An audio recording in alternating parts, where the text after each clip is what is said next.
Why is the avoidant still holding on to your things? They discarded you. They crushed you. They pulled the rug from under your feet.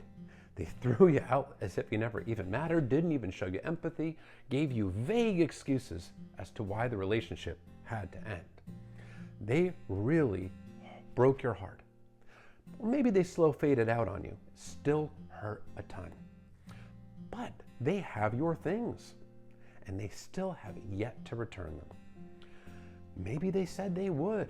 Maybe they told you they'd send your stuff back to you or drop it off, but they haven't done it yet.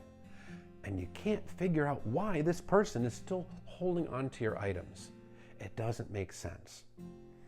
Well, keep in mind, the avoidant, they don't like to completely shut that door. They like to leave an avenue or two open for every X, just to keep that person as a potential available option. And holding on to your stuff is the perfect excuse for them to reach out if they ever decide that they miss you, they miss your validation, they miss the attention from you, and they want to seek that validation from you again, when they want to bring you back into the relationship. It helps them feel safe, it helps them feel wanted, it helps them feel better about themselves, because having available options does give them that external validation. Because this is a person that relies on external validation.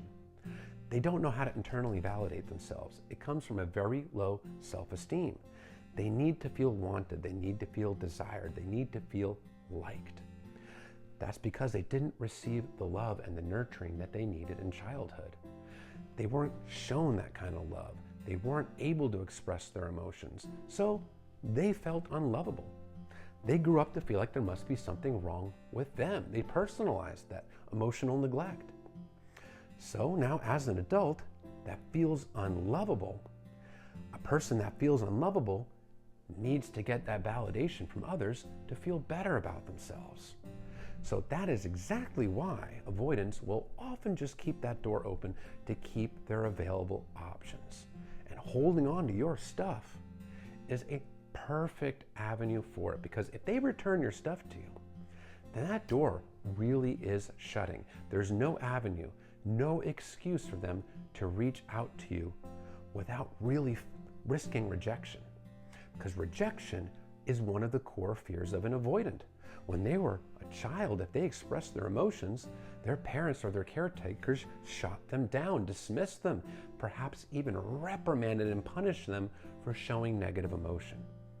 So if they reach out to you directly saying, hey, I miss you, or how are you doing, there's a chance you might reject them. But if they're reaching out because they have your things, well, that reduces the risk of rejection. They're just reaching out about your stuff. But it gives them that little wiggle room to use that to get the validation, to use your stuff as the excuse to start the conversation and get the validation from you, perhaps even return to the relationship. It is a very tepid, timid way to be able to reach out to an ex without the fear of rejection and still keeping that person as an available option.